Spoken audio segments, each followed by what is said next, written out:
Good morning दोस्तों। आज है 1 अगस्त 2021 और आज हम डिस्कस करने वाले हैं द हिंदूज न्यूज़पेपर एनालिसिस को। दोस्तों यहाँ पर सबसे पहली न्यूज़ ये आ रही है कि आसाम और मिजोरम को लेकर जो बॉर्डर डिस्प्यूट चल रहा है उसको लेकर आसाम के जो चीफ मिनिस्टर है उनके खिलाफ जो है वो एफआईआर की गई, जिसके अंदर वो दंगे भड़काने की बात की गई है और कई तरह के क्रिमिनल चार्जेस उनके ऊपर लगाए। दोस्तों मैं बता दूं, आसाम और जो हमारा मिजोरम है इनका बॉर्डर डिस्प्यूट जो है वो कॉलोनियल पीरियड से ही चलता हुआ आ रहा है, क्योंकि एक ही स्टेट ये बोलता है कि हमारा जो बॉर्डर का सोल्यूशन है वो तब निकाला गया था जब कॉलोनियल पीरियड चल रहा था, उसमें हमारे रिप्रेजेंटेटिव नहीं गए थे। दूसरा कहता है कि नहीं, इसमें दो हमारे एग्रीमेंट हुए, इसमें सेकंड एग्रीमेंट को हम मानेंगे। तो इस बात को लेकर दोनों में क्लैशेस चल रहे हैं, जिसके चलते दोनों में डिस्प्यूट चल रहे हैं। मुझे लगता है जब तक इसमें सेंट्रल गवर्नमेंट अपना इंटरवेंशन नहीं दिखाएगी तब तक इसका एक पीस एस्टेब्लिशमेंट, एक परमानेंट सोल्यूशन अभी नहीं मिलेगा। अब यहाँ पर एक बहुत दुख की खबर ये निकल के आ रही है कि ऐसा कहा जा रहा है कि लग रहा है भारत में अब थर्ड वेव आने वाली है, क्योंकि जो हमारे केरला, मिजोरम, त्रिपुरा, मणिपुर, नागालैंड, इन इलाकों के अंदर जो हमारे कोविड-19 के केसेस हैं वो बढ़ते हुए दिखाई दे रहे हैं। दोस्तों कल इंडिया ने 40,000 केसेस को रिकॉर्ड किया है, यानी जब से सेकेंड वेव आई है और थोड़ा सा चीज़ें शांत और नॉर्मल हुई हैं तब से कल की डेट में सबसे ज़्यादा केसेस आए हैं। 40,000 कोविड केसेस इसके अंदर पाए गए हैं और हमेशा इन्हीं राज्यों से केसेस बढ़ते हैं और इसके बाद ये पूरी इंडिया के अंदर फैलते हुए नजर आते हैं। तो कहा जा रहा है कि शायद ये थर्ड वेव की जो है शुरुआत हो चुकी है, आने वाले टाइम के अंदर ये वेव उठ भी सकती है। अगर हम बात करें वैक्सीनेशन प्रोसेस की, तो मैं आपको बताऊं कि आपको याद होगा अभी पिछले महीने आईएमएफ ने अपनी एक प्रोजेक्टेड रिपोर्ट सबमिट की थी, जिसके तहत उसने प्रोजेक्ट किया था कि भारत की जो जीडीपी है वो 12.5% होगी, यानी डबल डिजिट होगी। लेकिन बाद में जब उसने ये देखा कि यहाँ पर वैक्सीनेशन प्रोग्राम बहुत ज़्यादा स्लो चल रहा है, अभी इकॉनमी के 5% लोगों को भी वैक्सीनेट नहीं किया गया। मैं ये उन दिनों की बात बता रहा हूँ जब आईएमएफ जो है रिपोर्ट जारी कर रहा था। तो उसने देखा कि वैक्सीनेशन प्रोग्राम हुआ नहीं। मैं आपको बता दूँ, वैक्सीनेशन और ग्रोथ दोनों का डायरेक्ट रिलेशन है। जितनी ज़्यादा वैक्सीनेशन होगी उतना ही आप अपने लोगों को सिक्योर कर पाओगे और उतना ही ट्रेड आपका बढ़ता चला जाएगा, जिससे इकोनॉमी की जीडीपी बढ़ेगी। तब उन्होंने क्या किया था, इस चीज़ को कॉन्ट्रैक्ट करके यानी 12.5 से घटा के इन्होंने 9.5% कर दिया था और कहा था कि भारत में भी वैक्सीनेशन प्रोसेस ढंग से नहीं हुए, जिसके चलते हमें ये जो रिपोर्ट है उसको कम करना पड़ेगा, और 9.5% कर दिया। अगर मैं आज की डेट में बोलूँ तो अभी तक हमने टोटल पॉपुलेशन का सिर्फ 10% लोगों को ही वैक्सीनेट कर पाए जिनको दोनों की दोनों डोजेस मिल गई, यानी 135 करोड़ की आबादी में अभी सिर्फ 1.35 करोड़ लोगों को ही वैक्सीनेट किया जा चुका है। अभी 90% लोग अभी भी इनवैक्सीनेट हैं, जिसके चलते हमें थर्ड वेव, बहुत ही खतरनाक वेव हो सकती है अगर ये थर्ड वेव आ गई। बाकी देखते हैं आगे क्या होता है। और आप जानते हो कि कभी भी कोविड आता है थोड़े थोड़े लॉकडाउन्स लगाए जाते हैं, हमारा जो काम है वो पूरी तरीके से रुकता हुआ हमें नज़र आता है। तो ये चीज़ें बहुत ख़राब होती हैं, देखते हैं आगे क्या होगा। इसके बाद अगर हम आगे बात करें, यहाँ पे तो ऐसी कोई ऐसी न्यूज़ नहीं है, सारे एडवर्टाइजमेंट वगैरह हैं। ये लोकल न्यूज़ है, वुमेन ऑफिसर ने बीट किया, क्या किया, हमें इतना नहीं पढ़ना। हमें तो अपने एग्ज़ाम प्रोस्पेक्टिव से सारी की सारी चीज़ें करके चलनी है। आगे चलते हैं। हाँ, यहाँ पर एक लोकल न्यूज़ है, मतलब दिल्ली के जो सीएम है केजरीवाल, उन्होंने कहा कि हमने अराउंड 1 करोड़ से भी ज़्यादा लोगों को वैक्सीनेट कर दिया है जिनको दोनों की दोनों डोजेस मिल गई हैं। तो देखो, मैं दिल्ली में रहता हूँ तो मुझे लगता है कि हाँ, दिल्ली के अंदर वैक्सीनेशन प्रोसेस बहुत तेज़ी से चल रहा है। बट अभी भी ऐसा है कि जो दिल्ली की पॉपुलेशन में हर इंसान को स्लॉट मिल पाना बहुत मुश्किल हो रहा है। इवन मुझे खुद के लिए भी पहला स्लॉट नहीं मिल पा रहा है। बुकिंग के लिए जैसे ही बैठता हूँ तुरंत स्लॉट्स भर जाते हैं। लेकिन हाँ, फिर भी ये है कि स्लॉट मिलते रहते हैं। अगर एक बंदा पूरा दिन जो अपना ख़राब करे स्लॉट के लिए, एकदम रेलवे की टिकट की तरह पूरे दिन बैठा है, तो हाँ उसे स्लॉट मिल जाएगा, ऐसी बात नहीं है। तो ये सारी बातें बोली गई। इसके बाद अगर हम बात करें तो यमुना का जो वाटर लेवल है वो डेंजर मार्क से भी नीचे जा चुका है, मतलब पानी की जो समस्या है वो देखने के वाली है। और हमारा जो वाटर लेवल जो होता है मेन, उससे भी नीचे जा चुका है। और पीडब्ल्यूडी डिपार्टमेंट के द्वारा बनाई गई सड़कों के अब एग्ज़ाम हो रहे हैं, एक तरह से देखा जा रहा है कि बरसात वो झेल पा रहे हैं नहीं झेल पा रहे। तो वही बात है, आप तो ऑब्वियसली बात जानते हो, आप फोटो देखकर अंदाज़ा लगा लो कि ये खाली पीडब्ल्यूडी का नहीं, ये हर स्टेट का, हर टेरिटरी का यही हाल हो रहा है। रोड्स वगैरह की कॉन्ट्रैक्ट सस्ते रेट पर बनाए जाते हैं, जिसके बाद बारिशों के अंदर ये चीज़ें इसमें देखी जाती हैं। ठीक है। इसके बाद अगर हम आगे बढ़ते हैं यहाँ पर, तो यहाँ पे भी कोई ऐसी चीज़ नहीं है। बाकी ये भी ऐसा आपका कुछ नहीं है। यहाँ पे तो वेदर डिपार्टमेंट वगैरह के बारे में बोला गया है, महाराष्ट्र में ये सारी लोकल चीज़ें हैं। लोकल चीज़ों को पढ़ने का मतलब नहीं बनता। यहाँ पर आती है पेगासूस। अच्छा, आपको पता है हम पिछले इतने टाइम से पेगासूस के बारे में बातें किए जा रहे हैं। पेगासूस एक ऐसा सॉफ्टवेयर कह लो या एक ऐसा वायरस कह लो जो आपकी फ़ोन में एंटर कर जाता है बिना किसी परमिशन के। एक होता है ना कि कोई कॉल आती है, आप उसको अटेंड करते हो तो वायरस एंटर होता है। एक होता है कि आपने किसी लिंक पर क्लिक किया उस वेबसाइट के थ्रू, तो वहाँ से आपके वायरस आ जाएंगे। या फिर आपको कोई अनवांटेड मैसेज आता है जिस पर आप क्लिक करके देखने लग जाते हैं, या कोई मेल आती है। दोस्तों, यहाँ देखा गया ऐसा कुछ भी नहीं आता। यहाँ बिना आए हुए ही आपकी मोबाइल की जो इन्फॉर्मेशन है वो गेट कर लेता है, और बड़े बड़े प्रधानमंत्री, प्रेसिडेंट के इन्होंने मोबाइल्स को हैक कर लिया। तो पेगासूस को लेकर एक बहुत बड़ा इशू और एक चिंता व्यक्त की जा रही है कि इससे जो हमारे जो डिप्लोमेटिक जो बातें होती हैं, मिलिट्री की बातें होती हैं, कि इनको डिस्क्लोज ना कर दिया जाए। तो अगस्त की 5 तारीख को इनके खिलाफ दलील रखी जाएगी। देखते हैं सुप्रीम कोर्ट इसके खिलाफ क्या एक्शन लेता है। इसके बाद अगर हम आगे चलें, यहाँ पर अम, ये तो सारी लोकल न्यूज़ है, इसमें आपको कोई पढ़ने वाली चीज़ नहीं है। यहाँ पर इंडिया और चाइना के डिस्प्यूट को लेकर बात चल रही है। ध्यान से सुना, इंडिया और चाइना को लेकर वो गलवान घाटी या बॉर्डर इशू तो हमेशा चलता ही रहता है। अब कहा ही जा रहा है कि जो 12th राउंड का डायलॉग होगा, इसके अंदर दोनों के दोनों प्रेसिडेंट बैठेंगे और यहाँ पर डिस्कस किया जाएगा कि किस तरह से पीस को इस्टेब्लिश किया जाए। देखो क्या होता है कि चाइना वाले क्या करते हैं, बॉर्डर हमेशा घेरने की कोशिश करते हैं, और हम इंडियंस वाले ये चाहते हैं कि चीज़ों को थोड़ा नरमी से बरता रहे। क्योंकि अगर गर्मी से हम बरतेंगे तो जब वॉर हो जाएगी ना, तो दोनों ही इकॉनमी के लिए ख़राब होगा। हम ये नहीं कह रहे कौन हारेगा कौन जीतेगा। शायद चाइना अभी भी हमें ये सोचा है कि 1962 में जो इंडिया चाइना का वॉर हुआ था उसमें इंडिया हार गया था, शायद वो आज भी हमें उसी कैटेगरी में देखते हैं कि आज हम हार जाएंगे।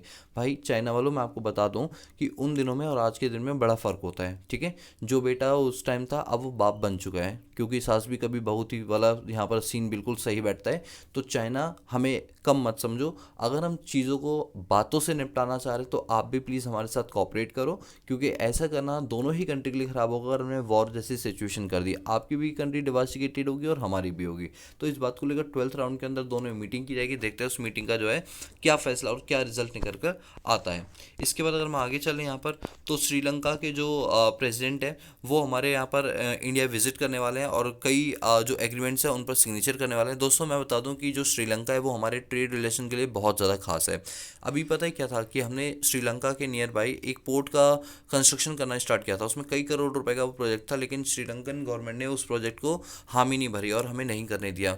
इसका श्रीलंका ने चाइना से इतना ज़्यादा लोन ले रखा है कि चाइना श्रीलंका को अपनी ज़मीन भी 9 साल के लिए लीज पर देनी पड़ेगी। यानी श्रीलंका पूरी तरह से डेब्ट ट्रैप में फंसा हुआ है, जिससे वो निकलने की कोशिश कर रहा है। और वो ये भारत से उम्मीद करता है कि जो भारत के साथ वो ट्रेड करता है उसमें जो रुपीज़ होते हैं वो श्रीलंकन रुपीज़ में ही ले ले, जबकि ऐसा नहीं होता। हमें हमेशा जो 5 बास्केट ऑफ करेंसी है उसी में पेमेंट करनी पड़ती है, क्योंकि हमें भी अपना फॉरेन एक्सचेंज रिजर्व देखना पड़ता है। ऐसा थोड़ी, अब एक बात सोच के देखो, हम ऐसी कंट्री की रुपीज़ ले ले, श्रीलंकन रुपीज़ ले ले, उसको हम करेंगे क्या? कल को श्रीलंका से हमें ट्रेड तो इतना कुछ करना नहीं होता है, और कोई कंट्री इसको एक्सेप्ट भी नहीं करती। तो वो चाह रहे हैं कि लगभग $1 करोड़ का जो आप पेमेंट है वो श्रीलंकन उसमें ले लो, जो कि हमें नहीं चाहिए। ठीक है, और दूसरी बात यह है कि जो श्रीलंका है वो बेसिकली ट्रिपल टी मॉडल पर काम करती है, ट्रेड एंड टेक्सटाइल पर काम करती है। टेक्सटाइल इंडस्ट्री इनकी जो है वो बहुत ही अच्छी है, लेकिन इतनी अच्छी नहीं कि वर्ल्ड वाइड ये मोनोपोली पावर को क्रिएट कर पाए। तो देखते हैं कि आने के बाद इनके साथ क्या क्या चीज़ें होती हैं, क्योंकि अभी नए नए प्रेसिडेंट ये बने हुए, तो हो सकता है कि हमारे और जो श्रीलंका के रिलेशन है वो पहले से ज़्यादा बिल्डअप हो जाए। ठीक है, श्रीलंका हमारे लिए एक बहुत ही खास चीज़ है, बिकॉज हमारे जो फिशरमैन जाते हैं फिशिंग के लिए, तो जब समुद्र में आते हैं तो श्रीलंका के जो शिप्स में बैठी हुई उनकी आर्मी होती है वो उनको किडनैप कर लेती है या ऑन द स्पॉट शूट कर देती है हमारे फिशर्स को, ये बोलकर कि आप हमारी बाउंड्री में घुस आए हो। क्योंकि देखो हमारी दोनों की बाउंड्री लगभग टच करती हुई, कोई ज़्यादा दूरी नहीं है उनके अंदर। बट मैं आपको बता दूं ऐसा नहीं होता। हमारे भारत के कोस्टल लाइन से 12 नॉटिकल माइल्स तक का समुद्र तो वैसे भी भारत का ही होता है, और उसके बाद 188 नॉटिकल माइल तक तो हम एक्सक्लूसिव इकोनॉमिक जोन एक्टिविटी में फिशिंग एक्टिविटी कर सकते हैं, माइनिंग कर सकते हैं। ये एक्टिविटीज़ तो हमारी लीगल है, लेकिन उनका कहना ये है कि आप 12 नॉटिकल माइल तक रहो, उसके बाहर आने की जरूरत नहीं, उसके बाहर का समुद्र हमारा है। जबकि अगर हम देखें अपना कस्टम एक्ट देखें तो उसमें ऐसा कहीं भी नहीं लिखा हुआ है। 200 नॉटिकल माइल तक तो वैसे भी समुद्र हमारे भारत का है, जिसमें 12 नॉटिकल माइल तक तो हम आम इंसान जा सकते हैं, और उसके बाद जो है आपके पास पास होना चाहिए कि आप माइनिंग एक्टिविटीज़ में काम करते हो, किस में काम करते हो, उस चीज़ के लिए। तो थोड़ा मतलब श्रीलंका जो है ना वो चाइना के दबाव में आके हमारे साथ कुछ ऐसा करने की कोशिश करती है। बाकी देखते हैं आगे क्या होता है। अब देख लो, दबाव में आके काम कर रहे हो, आपके साथ क्या क्या चीज़ें हो रही हैं। 1 मिनट ज़्यादा नीचे आ गया। हाँ, इसके बाद यहाँ पे थे ना हम, ये वाला, इस वाले पेज में तो और कुछ इसमें है नहीं जो आपको बताने लायक हो। ठीक है, आगे चलते हैं। यहाँ पर इंडिया सेट और यूएनएससी प्रेसिडेंसी टर्म, इंडिया को यूएनएससी में प्रेसिडेंसी टर्म 1 महीने की मिल गई। पहले हम नॉन मेंबर थे, अब हम मेंबर बन गया और इवन 1 महीने की हमें प्रेसिडेंसी शिप भी मिल गई है। ये एक बहुत ही मतलब अच्छा, मैं कहूँगा कि बहुत बढ़िया रहा ये तो। बाकी इसके लिए मैं आपको बताऊंगा किसी सेपरेट क्लास के अंदर, जब इस पर एक बड़ी सी मुद्दा बनेगा ना, तब मैं आपको इसका बताऊंगा कि क्या था। ये बार बार ऊपर जा रहा है, आई एम रियली सॉरी। कहाँ पे थे? हाँ, यहाँ पे थे, ठीक है। चलो, इसके बाद अगर हम आगे चलें तो अभी ये कुंद्रा वगैरह का केस हमें नहीं पढ़ना, बिकॉज ये तो वैसी न्यूज़ हो जाएगी ना, बॉलीवुड न्यूज़ हो जाएगी। बाकी जब इस पर हमें लगे कुछ बात करने वाली बात है तो बिल्कुल करेंगे। वैसे कुंद्रा वाला केस ये था कि ये एक ऐसे कंटेंट डिलीवर कर रहे थे जो सेक्सुअल टाइप की जो एक्टिविटीज़ होती हैं उन पर ये वीडियोस वगैरह बना के उनको ओटीटी प्लेटफॉर्म पे पेड वर्जन पे ये अपना करते थे। लेकिन अभी ये पकड़े गए हैं। बाकी देखते हैं इनके खिलाफ क्या क्या चीज़ें होती हैं, क्या क्या सबूत वगैरह निकाले जाते हैं। क्योंकि देखो हमारे जो नॉर्म्स होते हैं, नॉर्म्स का मतलब है कि हर चीज़ में, जैसे चाहे मूवी हो चाहे कोई चीज़ हो, उसमें देखा जाता है कि आप किस टाइप की चीज़ें उसमें दिखा रहे हो, उसका यूथ पर क्या असर पड़ेगा, ये सारी चीज़ें। बट इन्होंने क्या किया है, इन्होंने देखा मार्केट में डिमांड किस चीज़ की है, तो इस टाइप की जो बोल्ड मूवीज़ होती हैं उस चीज़ की डिमांड इनको लगा ज़्यादा है, तो इन्होंने उस पर काम करना भी शुरू कर दिया। कहीं ना कहीं ये प्रमोट कर रहे हैं इन एक्टिविटीज़ को, जो कि हमारे सोसाइटी के लिए बहुत ही ख़राब है, और इवन हमारे यूथ अगर उसे देखेगा तो और भी ज़्यादा ख़राब है। तो इस बात को लेकर अभी कुंद्रा जी को अभी जेल में रखा गया है, इनसे पूछताछ चल रही है। बाकी देखते हैं इनके ऊपर क्या क्या कार्रवाई की जाएंगी, क्या ये सच भी है या किसी ने फेक खबर फैला दी है। वैसे फेक तो नहीं है, वैसे सच है। बाकी चलो आगे देखते हैं। इसके बाद तालिबान और अफ़गानिस्तान के बीच में आजकल जो बाउंड्री डिस्प्यूट चल रहा है उसको लेकर हर कंट्री जो है वो अपने अपने लेवल पे अपनी अपनी जजमेंट दे रही है कि दोनों के अंदर पीस इस्टेब्लिशमेंट होना चाहिए, क्योंकि अगर ऐसे ही रहा तो दोनों में वॉर होना तो बहुत निश्चित है। इन बातों को लेकर बात चल रही है, ठीक है। अगर हम बात करें डब्ल्यू को, तो डब्ल्यू को साफ साफ कहना है कि जो ये अभी डेल्टा वेरिएंट आया कोविड-19 में, ये एक खतरे की बहुत बड़ी घंटी है। लोगों को सुधर जाना चाहिए, 2 गज दूरी, मास्क की दूरी पर बिल्कुल काम करना चाहिए। जिन जगहों पर बहुत ज़्यादा भीड़ होती है उन जगहों पर बिल्कुल नहीं जाना चाहिए। हाँ, ज़रूरी है तो बात अलग है, लेकिन फालतू में बिल्कुल ना जाए। घूमने फिरने की एक्टिविटीज़ को कुछ टाइम तक के लिए अवॉइड कर दें। सोशल डिस्टेंसिंग का पूरी तरह से पालन करें, मास्क हमेशा लगा कर रखें।